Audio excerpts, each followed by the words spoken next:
Good evening all of you, good evening, good evening. तो जैसा कि आप सभी बच्चों को पता है कि आपकी क्लास जो है सविता मैम लेती हैं, लेकिन आज वो छुट्टी पे हैं, उनकी थोड़ी सी तबीयत सही नहीं थी, इसलिए आज आपकी क्लास जो है मैं लूंगी। तो हम लोग पढ़ेंगे वही चीज जो कि सविता मैम आज आपको पढ़ाने वाली थी, ठीक है।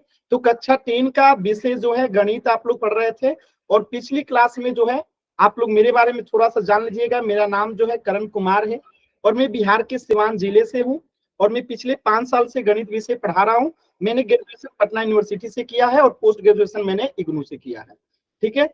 और आप लोग जो है पिछले क्लास से जो है चैप्टर 1 पढ़ रहे हैं, रियल नंबर, जो आपके 10th क्लास का पहला चैप्टर है, रियल नंबर, जिसे हिंदी में कहते हैं वास्तविक संख्याएं। अब देखिए, आपने लास्ट क्लास में 2 कंसेप्ट पढ़ा था, क्या कि प्राइम नंबर क्या होता है और कंपोजिट नंबर क्या होता है। प्राइम नंबर को हिंदी में अभाज्य संख्या कहते हैं, और कंपोजिट नंबर को हिंदी में भाज्य संख्या कहते हैं। तो जैसा कि मुझे बताया गया है, आप लोग इंग्लिश मीडियम में कंफर्टेबल हैं, आप लोग इंग्लिश मीडियम में ही बात करते हैं, सब कुछ इंग्लिश मीडियम की मिक्स है, फुल्ली हिंदी मिक्स है। मिक्स है, चलिए ठीक है, मिक्स ही पढ़ेंगे हम लोग। मिक्स कौन सर है, प्योर इंग्लिश है। अब कोई भी अच्छा बच्चा पता नहीं, अब कोई भी बच्चा माइक ऑन नहीं करेगा। अगर माइक ऑन करेंगे तो मैं क्लास सब इंग्लिश में पढ़ा लेना। देखिए, क्लास के रूल को अगर तोड़िएगा तो फिर मैं क्लास से बाहर कर दूंगा, तो कृपया करके क्लास के रूल को तोड़ने का प्रयास ना कीजिए, ठीक है। इंग्लिश मीडियम में ही पढ़ेंगे, अब कोई भी बच्चा माइक ऑन नहीं करेगा, ठीक। तो पिछले क्लास में आप लोगों ने प्राइम नंबर्स और कंपोजिट नंबर्स के बारे में पढ़ा था। आप में से कोई बच्चा बता सकता है कि प्राइम नंबर क्या होता है, कंपोजिट नंबर क्या होता है? एनीवन? जो भी बताना चाहता है अपना नाम चैट सेक्शन में लिख देंगे। जो भी बच्चा माइक ऑन करके प्राइम नंबर या कंपोजिट नंबर को डिफाइन कर सकता है, लवली बताइए, लवली बताइए। तो लवली,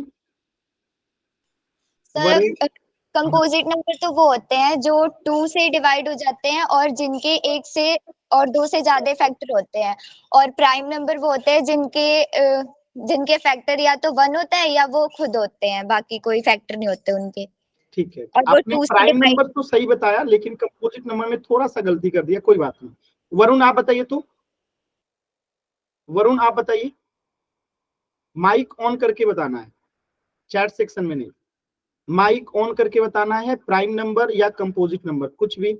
आई कांट। विवेक आप बताइए, Vivek, prime number, composite number. Composite number are those number which have more than 2 factor, and prime number are those number which have less than 2 factor. नहीं, less than नहीं, only 2 factor, only 2 factor, less than 2 factor नहीं, only 2 factor. Example बता सकते हैं? चलिए मैं बताता हूं, एकदम ध्यान से सिंपली समझते हैं। Composite numbers are those numbers which have more than 2 factors, यानी ऐसी संख्याएं जिनके पास 2 से अधिक गुणनखंड हैं, उन्हें भाज्य संख्याएं कहते हैं, कंपोजिट नंबर कहते हैं।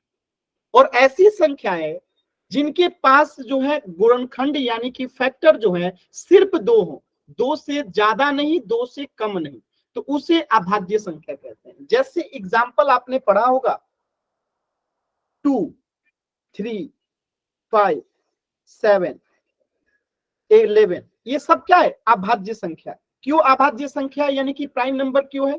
क्योंकि ये जो है एक और अपने आप के अलावा किसी अन्य संख्या से विभाजित नहीं होंगे, यानी इसका जो फैक्टर है या तो 1 है, या मतलब 1 और 2 के अलावा कुछ नहीं है। ऐसे 3 का फैक्टर 1 होगा और 3 होगा, 5 का फैक्टर 1 और 5 होगा, 7 का 1 और 7 होगा, 11 का 1 और 11 होगा। यानी आप देख सकते हैं कि इनके पास सिर्फ 2 ही फैक्टर है। फैक्टर को हिंदी में गुणनखंड कहते हैं, यानी कि ऐसी सभी संख्याएं जिनके सिर्फ 2 गुणनखंड होते हैं, यानी only 2 factor, these numbers are known as prime numbers. अगर बात करें कंपोजिट नंबर्स के, जिनके 2 से अधिक फैक्टर होते हैं, मोर देन 2 फैक्टर्स, उसे क्या कहते हैं? Composite number. जैसे कि बात करें 4 की, 6 की, 8 की, 9 की, 10 की, ये सब कंपोजिट नंबर है, भाज्य संख्या है। क्यों? क्योंकि इनके जो फैक्टर्स हैं वो मोर देन 2 है। ये 1 से भी विभाजित है, 2 से भी विभाजित है और 4 से भी विभाजित है। 6 1 से भी विभाजित है, 2 से भी विभाजित है, 3 से भी विभाजित है और 6 से भी विभाजित है। 8 1 से भी विभाजित है, 2 से भी है, 4 से भी है और 8 से भी है। ये सभी संख्याएं क्या है? कंपोजिट नंबर है। तो उम्मीद करता हूं कि सभी बच्चों को अभाज्य संख्या और भाज्य संख्या यानी कि प्राइम नंबर्स और कंपोजिट नंबर क्लियर होगा। जल्दी से एक बार वाई टाइप कीजिए। अब हम लोग पोल सेक्शन में क्वेश्चन करेंगे। ये आपने लास्ट क्लास में पढ़ लिया था, मैंने बस जल्दी से रिवाइज कराया।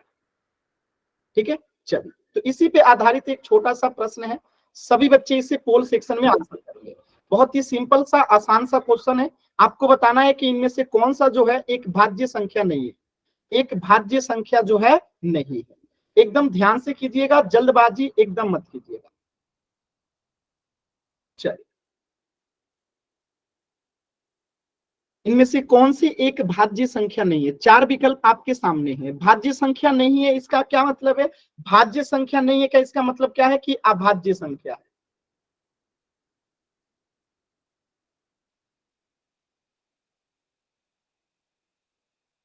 बताइए एकदम आराम से, जल्दबाजी नहीं कीजिएगा। पहला उत्तर गलत आ चुका है, एक ही बच्चे ने आंसर किया और गलत उत्तर किया।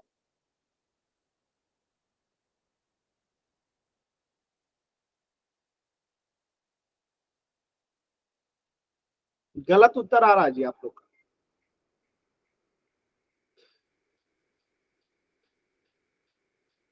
गलत उत्तर आ रहा है। सही उत्तर बहुत कम बच्चों का है, गलत उत्तर ज्यादा बच्चों का है। आप लोगों ने इसे पढ़ रखा है पिछले क्लास में और आप लोग गलत कर रहे हैं, इसका सीधा सा मतलब है कि आप जल्दबाजी कर रहे हैं। आराम से कीजिए, जल्दी नहीं है, एकदम आराम से कीजिए। 30 सेकेंड का भी समय है।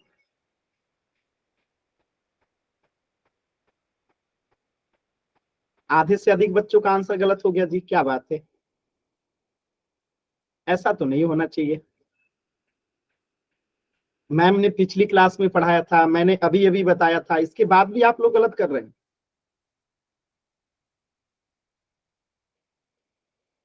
लास्ट के 20 सेकेंड, अभी भी कई बच्चों का आंसर नहीं आया। लास्ट के 20 सेकेंड, कोशिश कीजिए, सभी बच्चे कोशिश कीजिए।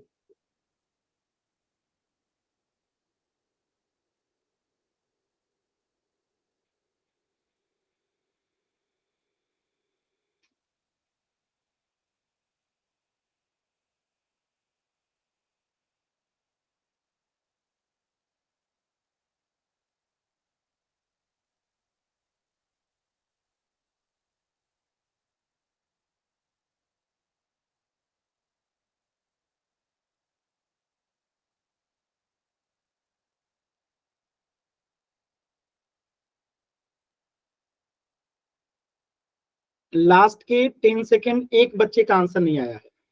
चलिए, सभी बच्चों का आंसर आ गया, वेरी गुड। देखिए, आधी से अधिक बच्चों का आंसर गलत है।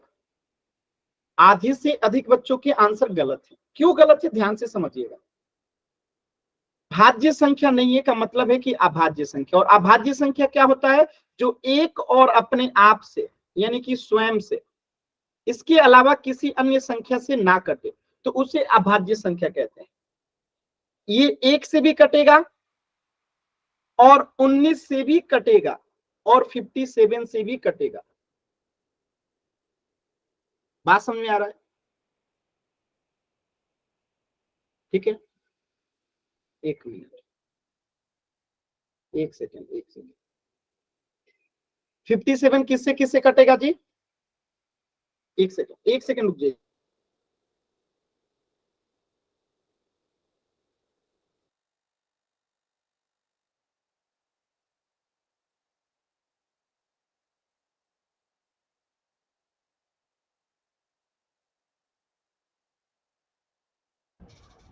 चलिएगा, तो यहाँ पे देखिएगा, पहले हम चेक करेंगे सबसे पहले 19 को। ये किससे किससे कटेगा? 1 से कटेगा और किससे कटेगा? तो 19 का पहाड़ा आप लोग को याद होगा, 19 से कटेगा और किससे कटेगा? 57 से कटेगा। यानी कि ये एक और अपने आप के अलावा किसी अन्य संख्या से यानी 19 से कट रहा है, तब तो ये भाज्य संख्या हो जाएगा। ठीक है, अगर इसी तरीके से बात करें 53 का, तो बताइए 53 किसी से कटेगा? तो ये 1 से कटेगा और 53 से कटेगा और किसी भी संख्या से नहीं कटेगा।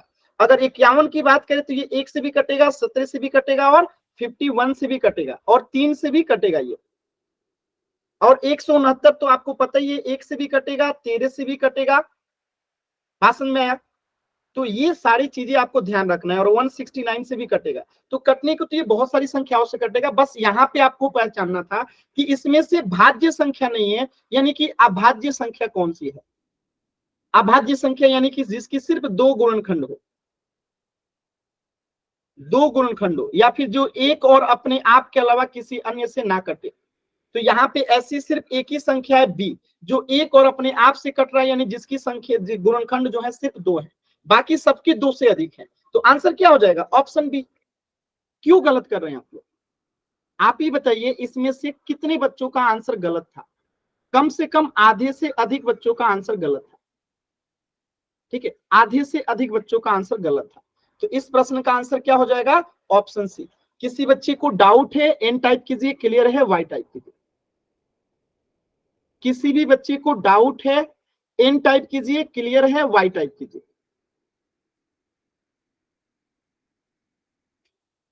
चलिए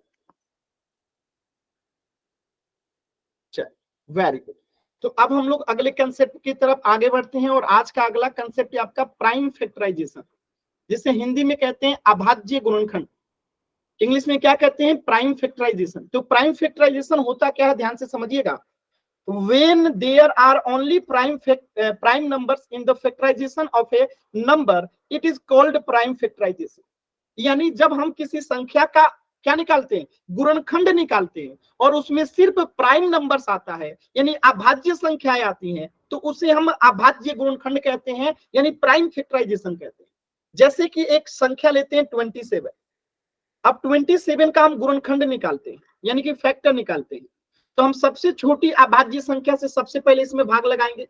तो सबसे छोटी अभाज्य संख्या होती है 2, और क्या 2 से 27 में भाग लगेगा? आप कहेंगे कि नहीं लगेगा। ठीक है, इसके बाद 3 से चेक करेंगे, 3 से भाग लगेगा? लगेगा। कितने बार में?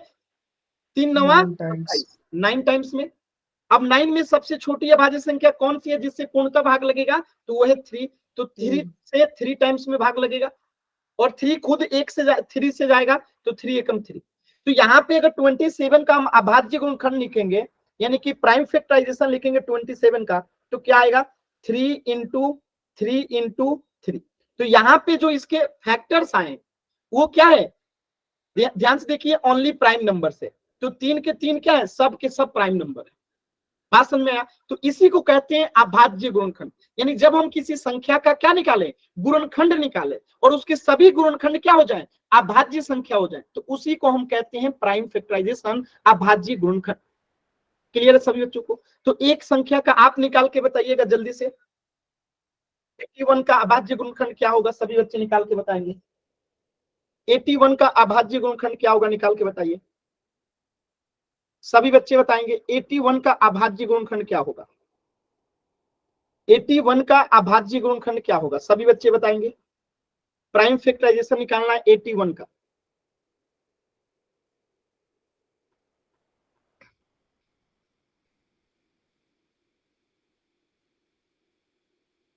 कोशिश कीजिए, सभी बच्चे कोशिश करेंगे। 81 का प्राइम फैक्टराइजेशन यानी अभाज्य गुणनखंड निकालना।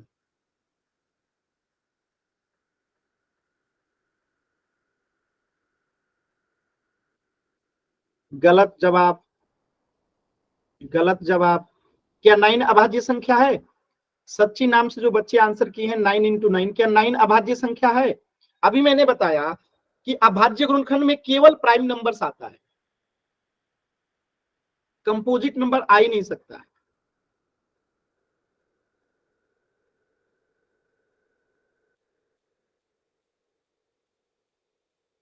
Very good. तो सेम तरीका से हम क्या निकालेंगे? 81 का निकालेंगे। देखिएगा 81 सबसे छोटी अभाज्य संख्या से पहले लेके जाएंगे तो 2 से जाएगा? नहीं जाएगा, तो 3 से लेके जाएंगे, और 3 से जब 81 में भाग लगाएंगे तो कितना बार मिलेगा? 3 दूनी 6 और 3 सत्ते 21, 27 बार में चला गया, 27 टाइम्स में।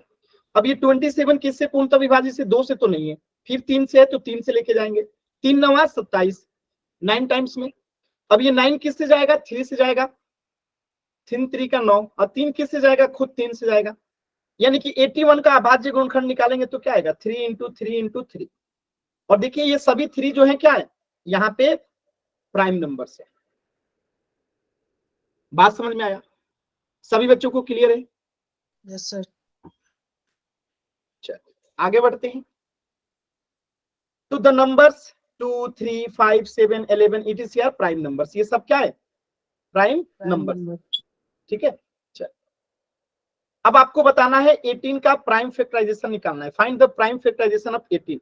निकालिए तो सभी बच्चे। 18 का जो है 3 गुने 3। ये कौन सा तरीका है, मैंने आपको बता रखा है ना, माइक ऑन नहीं करना है। क्लास में और भी 25 बच्चे हैं, उन्हें भी मौका देना है, ऐसे माइक ऑन करके नहीं बोलना है।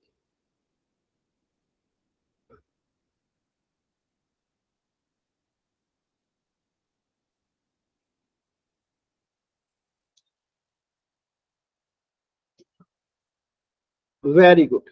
तो हम सेम टू सेम तरीके से क्या निकालेंगे, 18 का भी निकालेंगे। तो सबसे छोटी अभाज्य संख्या कौन सी है, 2। 2 से ये जाएगा, एकदम जाएगा, पूर्णतः विभाजित है। कितने बार में, 2 9 18, 9 टाइम्स।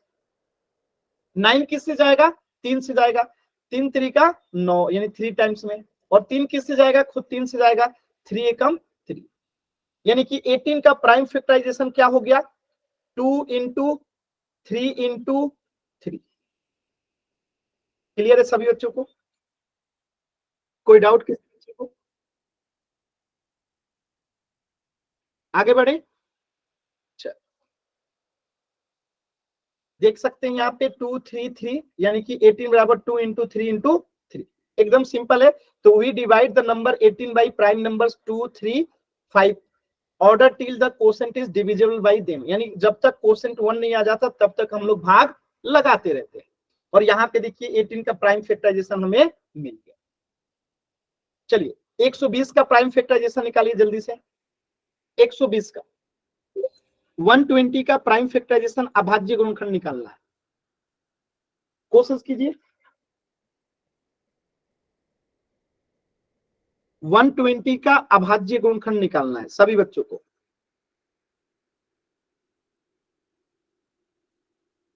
वन 120 का अभाज्य गुणनखंड निकालना है सभी बच्चों को।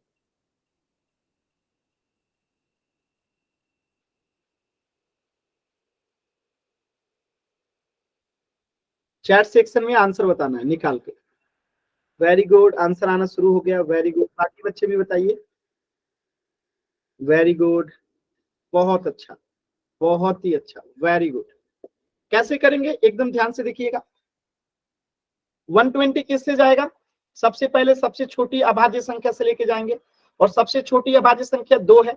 2 से जाएगा, एकदम जाएगा। 2 से चेक करते हैं कितनी बार में जाएगा, 2 छक्के 12, 0 है तो 0, 2 0 0, ठीक है।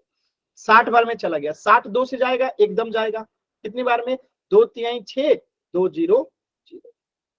अब किससे जाएगा, 2 से जाएगा। 2 एकम 2, 5 दूनी 10, 15 बार में चला गया। अब किससे जाएगा, 3 से जाएगा, 2 से नहीं जाएगा, तो 3 से ले जाएंगे। 3 5 15, और 5 किससे जाएगा, तो खुद 5 से जाएगा। 5 एकम 5। तो यहां से 120 का अगर प्राइम फैक्टराइजेशन हम निकालते हैं तो 2 को 3 बार गुणा करना है, और 3 को 1 बार, और 5 को 1 बार। बताइए क्लियर है सभी बच्चों को? तो एक बात आप लोगों ने पढ़ रखा होगा कि 2 को 3 बार गुणा ना करके क्या हम 2 की पावर 3 लिख सकते हैं? सभी बच्चे बताएंगे। हम 2 गुणे 2 ना लिख के 2 के पावर 3 भी तो लिख सकते हैं। गुणे 3 है तो 3, गुणे 5 है तो 5। तो दोनों ही आंसर सही है, पहला भी सही है, दूसरा भी सही है, कोई दिक्कत नहीं होगी। क्लियर है? एक बार जल्दी से वाई टाइप कीजिए। सभी बच्चे क्लियर है ना? यहाँ पे भी यही काम किया गया है, देख सकते हैं 120 का निकाला गया है, आपका आया है सेम आंसर, कोई दिक्कत नहीं। चलिए एक क्वेश्चन और कर दीजिए, इसके बाद हम लोग पोल में क्वेश्चन करेंगे। सिर्फ एक क्वेश्चन और कर दीजिएगा। 85 का प्राइम फैक्टराइजेशन निकालिए। 85 का प्राइम फैक्टराइजेशन अभाज्य गुणनखंड क्या होगा 85 का?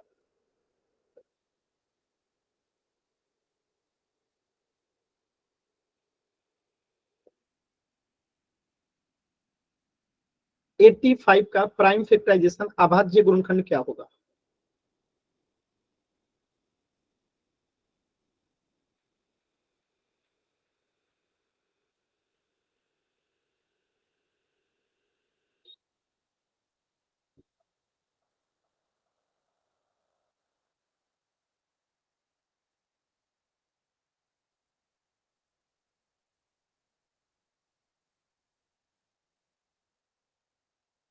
Very good answer. तो 85 को रखेंगे यहाँ पे। सबसे छोटी अभाज्य संख्या जिससे पूर्णतः विभाजित हो, 2 से तो नहीं है, 3 से भी नहीं है, 4 से भी नहीं है, 5 से है। तो 5 से लेके जाएंगे, कितना बार में जाएगा? 5 एकम 5, 5 सते 35, 17, 17 किससे जाएगा? खुद से जाएगा, 17 एकम 17। तो 85 का अभाज्य गुणनखंड क्या हो जाएगा? 5 इंटू 70। क्लियर है सभी बच्चों को? एकदम सिंपल क्वेश्चन था। चल अब एक क्वेश्चन पोल सेक्शन में कीजिएगा सभी बच्चे, एकदम सिंपल, आराम से कीजिए। 24 का अभाज्य गुणनखंड प्राइम फैक्टराइजेशन, ध्यान दीजिएगा। पहले ऑप्शंस देखिएगा तो दिक्कत हो जाएगा। पहले क्वेश्चंस को ध्यान से देखिए, कॉपी पे सॉल्व कीजिए, फिर आंसर आपके सामने आएगा। ठीक है, एकदम ध्यान से कीजिए।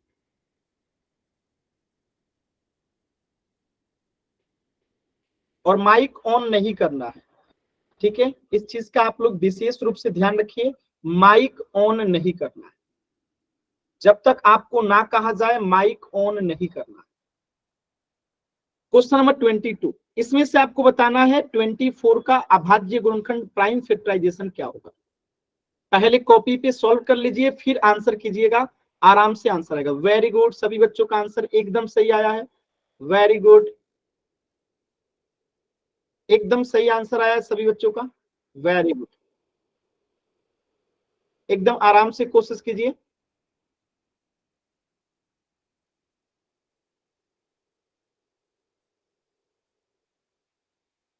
वेरी गुड, कोशिश कीजिए सभी बच्चे, कोशिश कीजिए। सभी बच्चों के उत्तर एकदम सही आए, एक भी बच्चे के आंसर गलत नहीं है। वेरी गुड, सभी बच्चे कोशिश कीजिए 24 का प्राइम फैक्टराइजेशन निकालना। वेरी गुड, एकदम सही उत्तर आ रहा है, सभी बच्चे कोशिश कीजिए। वेरी गुड, एकदम सही उत्तर आ रहा है।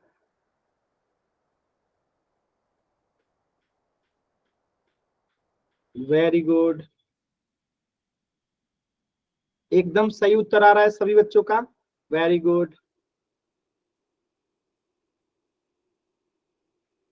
सभी बच्चों का उत्तर सही है, सिर्फ 2 बच्चों के उत्तर नहीं आए हैं। लास्ट के 10 सेकेंड, 10, 9, 8, 7, 6, 5, एक बच्चे का उत्तर नहीं आया। 4, 3, 2, 1। और सभी बच्चों के उत्तर भी सही है, सिर्फ एक बच्चे का आंसर गलत है, सिर्फ एक बच्चे का ही आंसर गलत है। 24 का अभाज्य गुणनखंड निकालेंगे प्राइम फैक्टराइजेशन। सबसे छोटी अभाज्य संख्या है 2, और 2 से क्या ये पूर्णतः विभाजित है? एकदम विभाजित है। तो 2 से लेके जाएंगे, 2 एकम 2, 2 दूनी 4, तो 2 से ये 12 टाइम्स में कट गया। और 12 भी 2 से विभाजित है, तो 2 छक्के 12, 6 टाइम्स में। और 6 भी 2 से विभाजित है, 2 तिहाई 6, यानी कि 24 का अभाज्य गुणनखंड क्या हो जाएगा? 2 इंटू 2 इंटू 2 इंटू 3। कौन से ऑप्शन से मैच कर रहा है? ऑप्शन बी से। तो इस प्रश्न का उत्तर क्या हो जाएगा? Option B. क्लियर है सभी बच्चों को? एक बार जल्दी से वाई टाइप कर दीजिए, डाउट है तो एन टाइप कीजिए।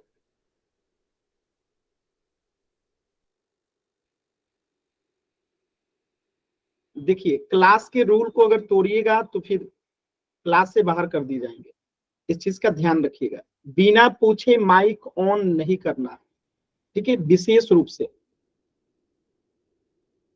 चलिए, तो इस प्रश्न का उत्तर क्या हो जाएगा? Option B. क्लियर है? चलिए एक क्वेश्चन और करते हैं एकदम आराम से। क्वेश्चन नंबर 23 बहुत ही सिंपल सा क्वेश्चन है, एकदम आराम से कोशिश कीजिएगा। Find the prime factorisation of 125। 125 का जो है आपको अभाज्य गुणनखंड बताना है। 125 का अभाज्य गुणनखंड बताना है 125 का। चलिए आराम से कोशिश कीजिए। आप सभी बच्चे एकदम सही किए थे। पिछला क्वेश्चन सिर्फ एक बच्चे का ही गलत था, यानी आप सभी बच्चे एकदम अच्छे तरीके से सीख चुके हैं। तो इस बार क्वेश्चन में एक बच्चे का भी गलत ना हो, एकदम आराम से कोशिश कीजिए। आप लोग कर सकते हैं, खुद पे विश्वास कीजिए और एकदम आराम से सॉल्व कीजिए। पोल सेक्शन में आंसर करना है। Find the prime factorisation of 125। 125 का अभाज्य गुणनखंड। कोशिश कीजिए सभी बच्चे एकदम आराम से। Done, sir. एकदम आराम से कोशिश कीजिए। वेरी गुड, बहुत अच्छा बैच है जी आप लोगों का। सभी बच्चे एकदम सही आंसर कर रहे हैं और सभी बच्चे आंसर कर रहे हैं। अच्छा बैच है, ऐसे ही होना चाहिए। आराम से कीजिए, सही आंसर कीजिए, कोई जल्दबाजी नहीं। एकदम सही कर रहे हैं आप लोग, कोशिश कीजिए। देखिए 2 बच्चे गलत कर दिए, कोई बात नहीं। गलत भी वही करते हैं जो सही करने की कोशिश करते हैं, कोई बात नहीं। एकदम आराम से कोशिश कीजिए। अभी अभी मैंने बड़ाई किया था और 4 बच्चों ने गलत कर दिया।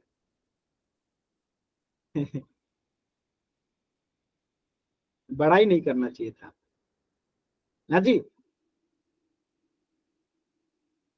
नजर लग गया। चलिए और कुछ बच्चों का आंसर रह गया है। लास्ट के 20 सेकेंड है, सभी बच्चे आंसर करेंगे। लास्ट के 20 सेकेंड है।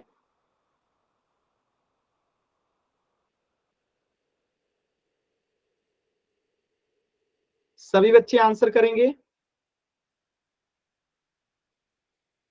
लास्ट के 10 सेकेंड। 10, 9, 8, 7, 6, 5, 4, 3, 2, 1।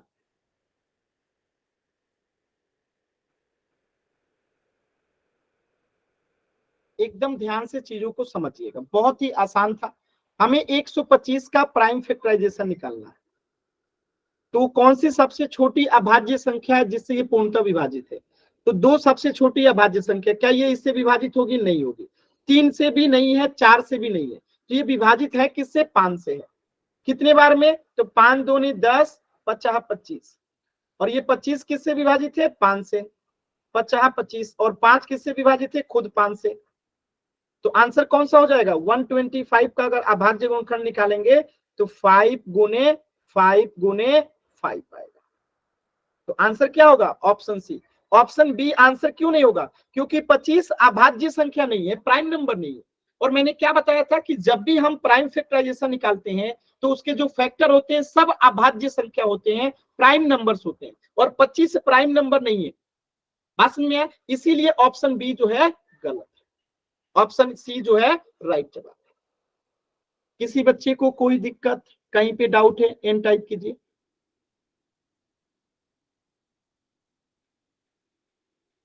किसी भी बच्चे को डाउट है एन टाइप कीजिए, क्लियर है वाई टाइप कीजिए। किसी भी बच्चे को डाउट है एन टाइप कीजिए, क्लियर है तो वाई टाइप कीजिए।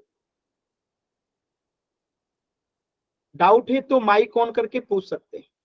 मैं 5 सेकंड का समय दे रहा हूं, किसी भी बच्चे को डाउट है माइक ऑन करके भी पूछ सकते हैं। चल वेरी गुड, आगे बढ़ते हैं।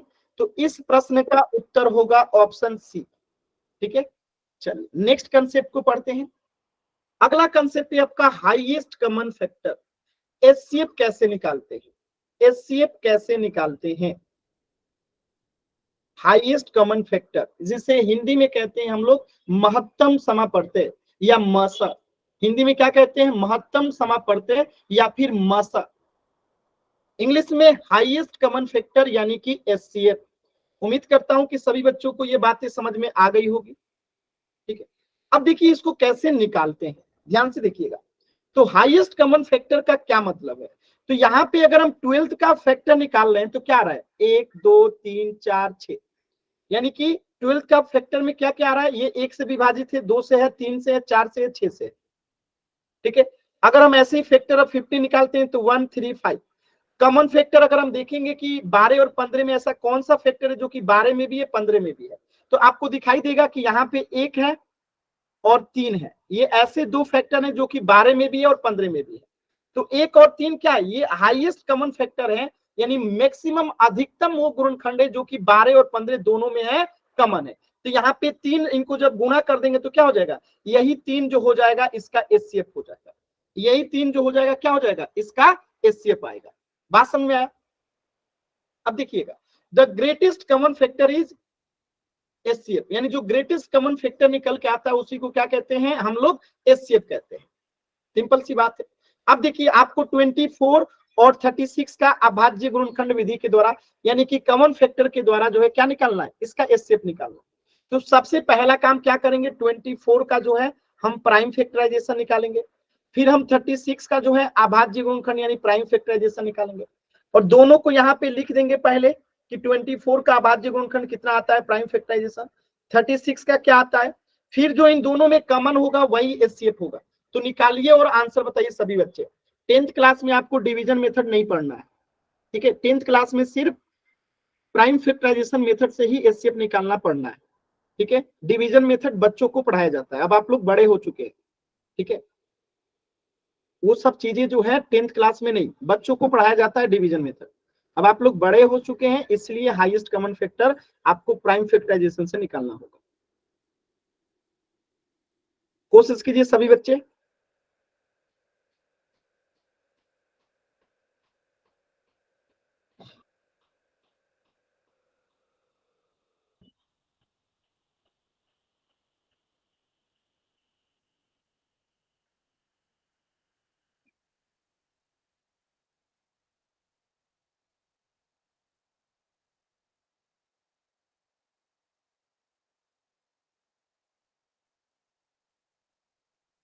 देखिए कैसे निकालेंगे, एकदम ध्यान से देखिएगा।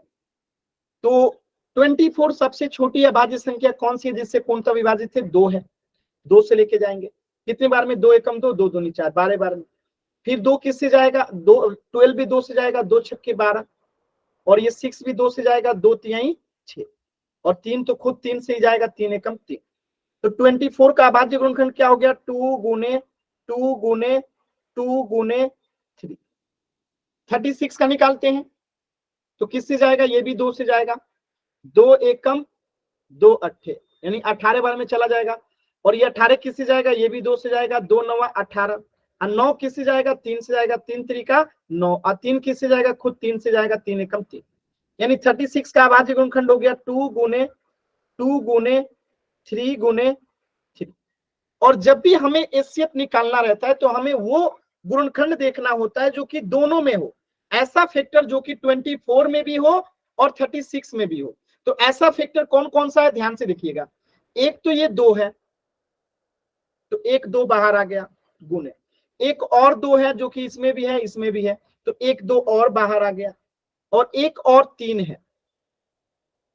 ऐसा और कोई फैक्टर है जो कि दोनों में है, इनके अलावा कोई नहीं है, तो यही आंसर हो जाएगा, 2 दूनी 4 और 4 तिहाई 12, तो ये आपका आंसर हो जाएगा। किसी भी बच्चे को कोई दिक्कत है, कहीं पे भी डाउट है, एन टाइप कीजिए, क्लियर है तो वाई टाइप कीजिए। किसी भी बच्चे को कहीं पे भी कुछ भी डाउट है तो एन टाइप कीजिए, क्लियर है तो वाई टाइप कीजिए। डाउट माइक ऑन करके पूछना चाहते हैं तो अपना नाम लिख सकते हैं। अगर माइक ऑन करके पूछना चाहते हैं तो अपना नाम लिख दीजिए, मैं माइक ऑन करने का ऑप्शन दूंगा। किसी भी बच्चे को माइक ऑन करके पूछना चाहते हैं तो पूछ सकते हैं। चलो सभी बच्चों को क्लियर है ना, वेरी। तो इस प्रश्न का उत्तर हो जाएगा 12।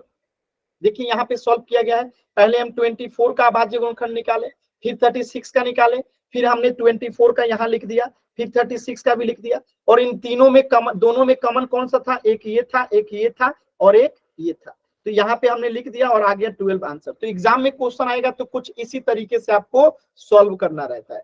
तो इसका आप स्क्रीनशॉट ले सकते हैं एग्जाम में क्वेश्चन को सॉल्व करने के लिए। ऐसे ही चीजों को लिख के जो है आपको सॉल्व करना होता है। तो आप चाहें तो इसका सॉल्यूशन का स्क्रीनशॉट ले सकते हैं, अपने एग्जाम में इसी तरीके से सॉल्व कीजिए।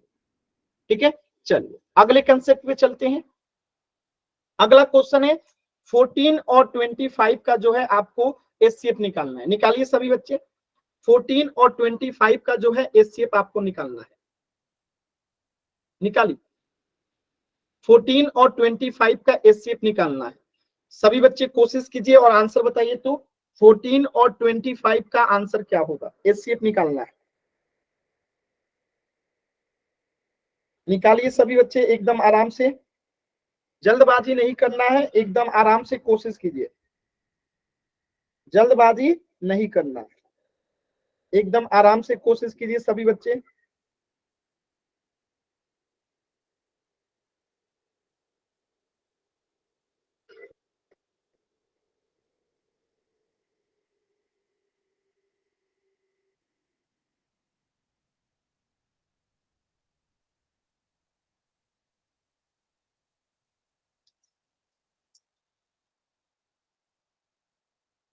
आंसर कीजिए सभी बच्चे।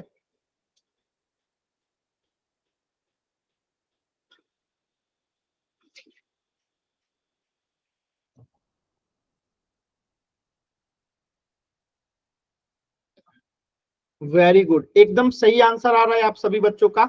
चलिए देखते हैं कैसे करेंगे। तरीका वही रहेगा, यहाँ पे भी हम पहले 14 का क्या निकालेंगे? अभाज्य गुणनखंड। यहाँ पे भी हम पहले 25 का अभाज्य गुणनखंड निकालेंगे, प्राइम फैक्टराइजेशन। चलिए निकालते हैं। 14 किससे जाएगा? 2 से जाएगा, 2 सत्ते 14, और 7 किससे जाएगा? 7 से ही जाएगा, 7 एकम 7। 25 किससे जाएगा? 5 से, 50 25, अब 5 किससे जाएगा? 5 से, 5 एकम 5। तो 14 का अभाज्य गुणनखंड क्या हो गया? 2 इंटू 7, और 25 का अभाज्य गुणनखंड क्या हो गया? 5 इंटू 5। तो बताइएगा 14 और 25 का एचसीएफ क्या हो जाएगा? इनमें कोई ऐसा गुणनखंड है जो कि कॉमन है? अगर ध्यान से देखिएगा तो इसमें भी 1 है, इसमें भी 1 है, तो 1 इसका एचसीएफ हो जाएगा। बात समझ में आया? 1 के अलावा कुछ भी कॉमन नहीं है, इसीलिए 1 इसका एचसीएफ हो जाएगा। क्लियर है सभी बच्चों को? क्लियर है सभी बच्चों को?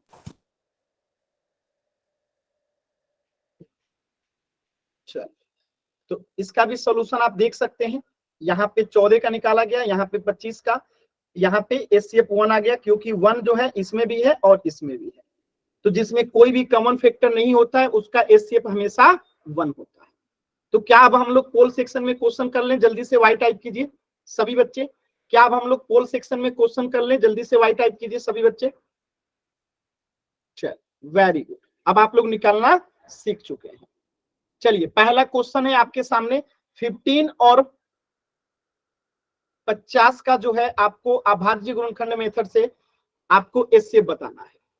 चलिए सभी बच्चे सॉल्व करेंगे और पोल सेक्शन में आंसर करना है। पोल मैंने अभी दिया नहीं है, पोल आपको मैं दूंगा 30 सेकंड के बाद। क्वेश्चन नंबर 24 आराम से सॉल्व कीजिए, जब मैं पोल दूंगा तो उसमें आंसर कीजिएगा। चलिए सॉल्व कीजिए सभी बच्चे। 15 और 50 का एचसीएफ बताना है।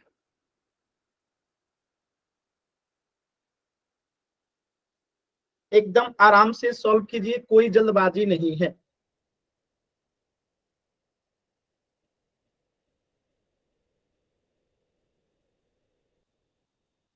एकदम सही आंसर आ रहा है, वेरी गुड।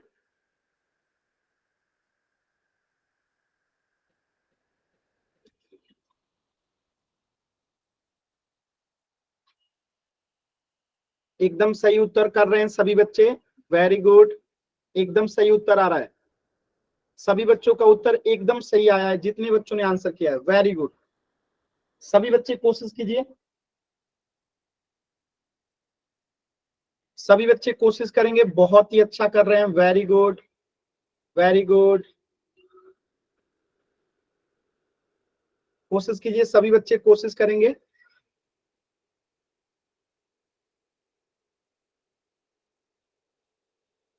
Very good.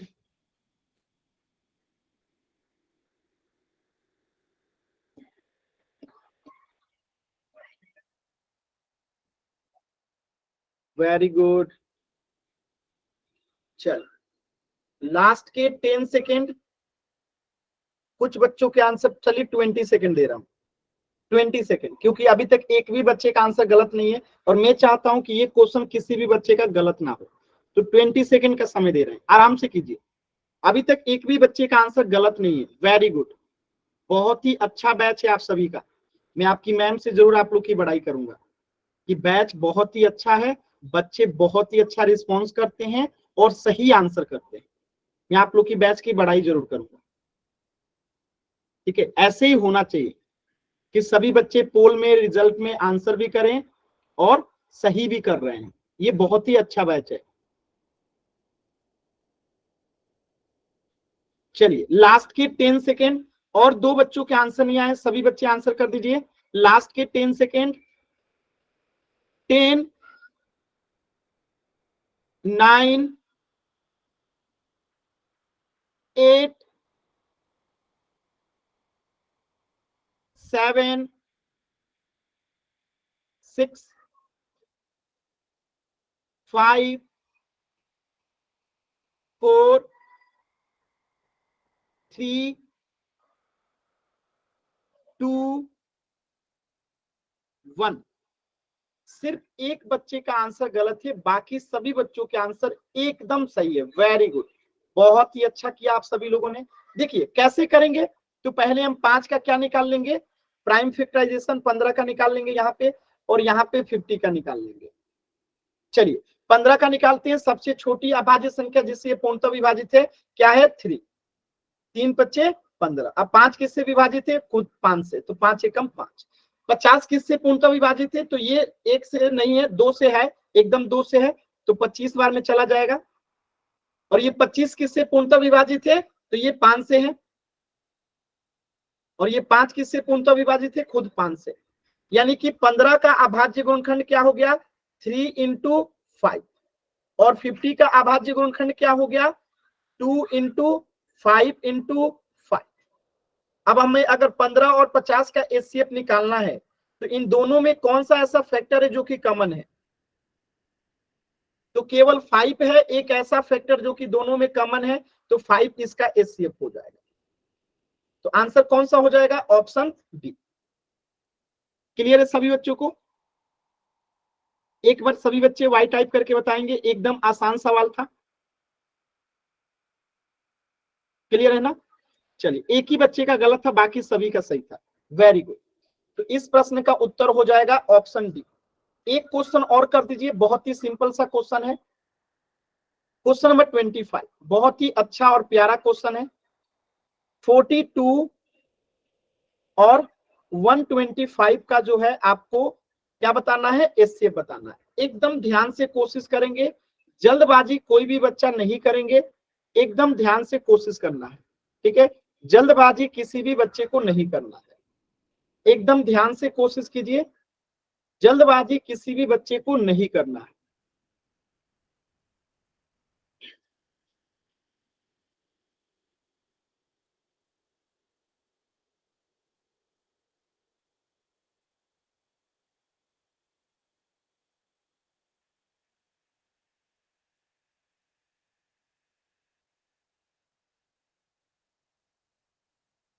कोशिश कीजिए 42 और 125 का एचसीएफ निकालना है, जल्दबाजी नहीं करना है, एकदम आराम से कोशिश कीजिए।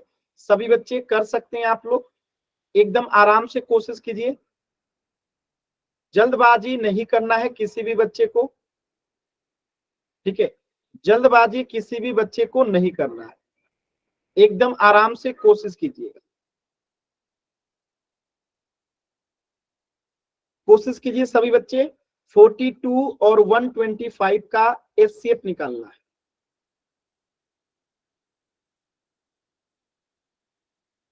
कोशिश कीजिए सभी बच्चे, 42 और 125 का आपको एचसीएफ बताना है।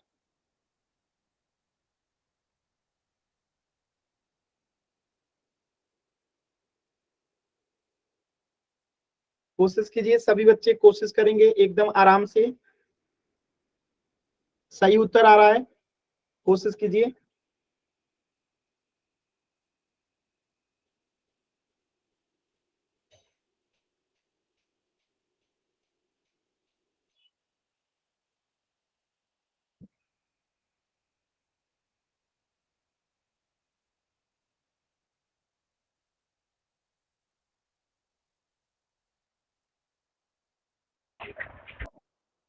लास्ट के 20 सेकेंड,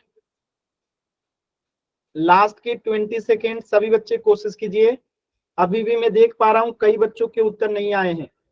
सभी बच्चे कोशिश कीजिए, जो तरीका बताया हूं उसी तरीके से सॉल्व होगा। जल्दबाजी नहीं करना है, एकदम आराम से कीजिए।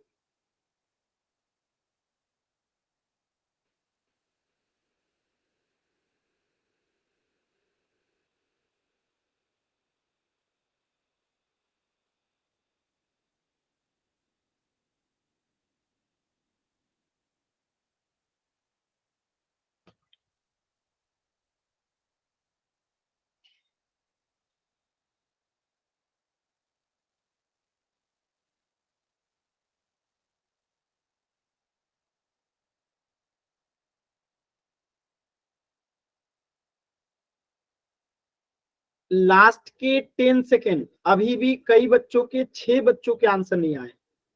लास्ट के 10 सेकेंड है, सभी बच्चे आंसर करेंगे। लास्ट के 10 सेकेंड, 10, 9, 8, 7, 6, 5, 4, 2 बच्चों के और उत्तर नहीं आए हैं। 3, 2, 1। देखिए कैसे करेंगे, एकदम ध्यान से समझिएगा। बहुत ही सरल प्रश्न था और बहुत आसानी से हो भी जाएगा।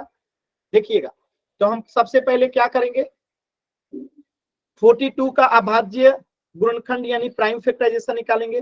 तो कौन सी सबसे छोटी अभाज्य संख्या जिससे ये पूर्णतः विभाज्य से 2, तो 2 से लेके जाते हैं, 2 दूनी 4, 2 एकम 2। अब किससे जाएगा, ये 3 से जाएगा, 3 सत्ते 21 और 7 से खुद 7 जाएगा, 7 एकम 7। ऐसे अब 125 को लेके जाते हैं, सबसे छोटी अभाज्य संख्या जिससे ये पूर्णतः विभाजित है 5 है, तो 5 दूनी 10 अब 50 25। अब फिर से 5 से जाएगा 50 25, अब 5 खुद से ही जाएगा, 5 एकम 5। यानी अगर हम 42 का अभाज्य गुणनखंड लिखेंगे तो क्या आएगा, 2 इंटू 3 इंटू 7। और 125 का अगर अभाज्य गुणनखंड लिखेंगे तो क्या आएगा, 5 इंटू 5 इंटू 5। आप देख सकते हैं कि इसमें ऐसा कोई भी गुणनखंड नहीं है जो कि दोनों में हो। तो 42 और 125 का एचसीएफ क्या हो जाएगा, जब कुछ भी कॉमन नहीं होता है तो एचसीएफ क्या होता है, आप लोगों ने पढ़ा था कि जब कुछ भी कॉमन नहीं होता है तो एचसीएफ 1 होता है। तो इस प्रश्न का उत्तर क्या हो जाएगा, 1। बताइए, किसी भी बच्चे को डाउट है, एन टाइप कीजिए, क्लियर है तो वाई टाइप कीजिए। किसी भी बच्चे को डाउट है, एन टाइप कीजिए, क्लियर है तो वाई टाइप कीजिए। Very good. चलिए, तो इस प्रश्न का उत्तर हो जाएगा ऑप्शन ए 1। ठीक है, तो आज की क्लास में इतना ही पढ़ेंगे। आज की क्लास में कहीं से भी कुछ भी अगर आपको डाउट है तो अभी आप लोग अपना डाउट पूछ सकते हैं।